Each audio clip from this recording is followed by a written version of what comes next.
Mathura Gokul Nand gram, नहीं भेटत यही धरती पर भाई मिथिलासन सुंदर धाम। नहीं भेटत यही धरती पर भाई मिथिलासन सुंदर धाम।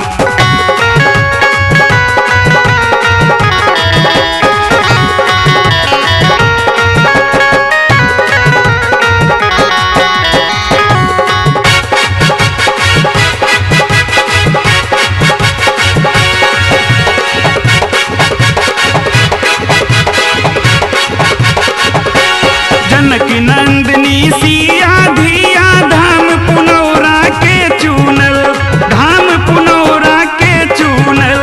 कालिदासक आस ऊंचाई छठ अंगना में झटपट पूरल, अंगना में झटपट पूरल।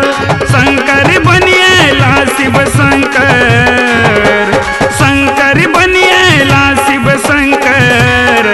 सरसों आया चीक गाम, नहीं भेटत यही धरती पर भाई मिथिलासन सुंदर धाम।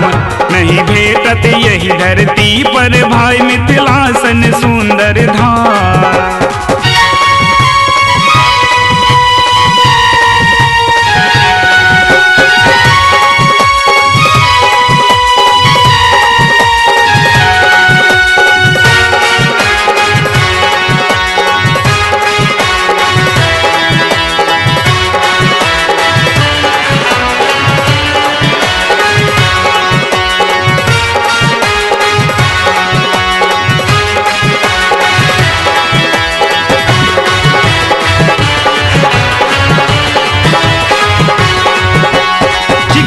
माटिक जतय महादेव माटिए के चिन्ह मार छै, माटिए के चिन्ह मार छै।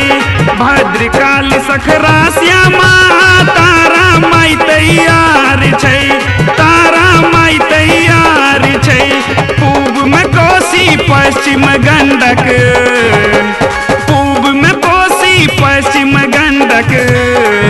आ बीच में कमला बलान, नहीं भेटत यही धरती पर भाई मिथिलासन सुंदर धाम।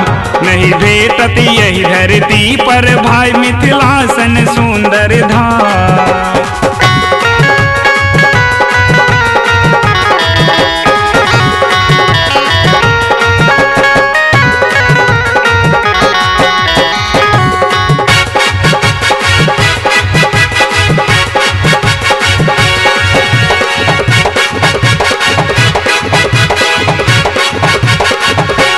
विस्फी गामक बात करो कि उगना के आख्यानियो, उगना के आख्यानियो।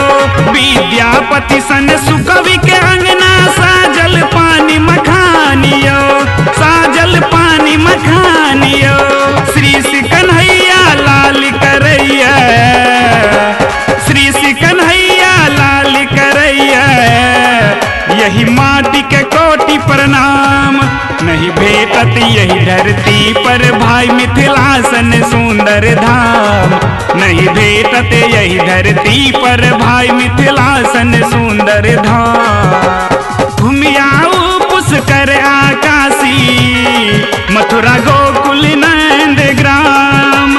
घूमियाऊ पुष्कर आकाशी, मथुरा गोकुल नंद ग्राम। नहीं भेटत यही धरती पर भाई मिथिलासन सुंदर धाम।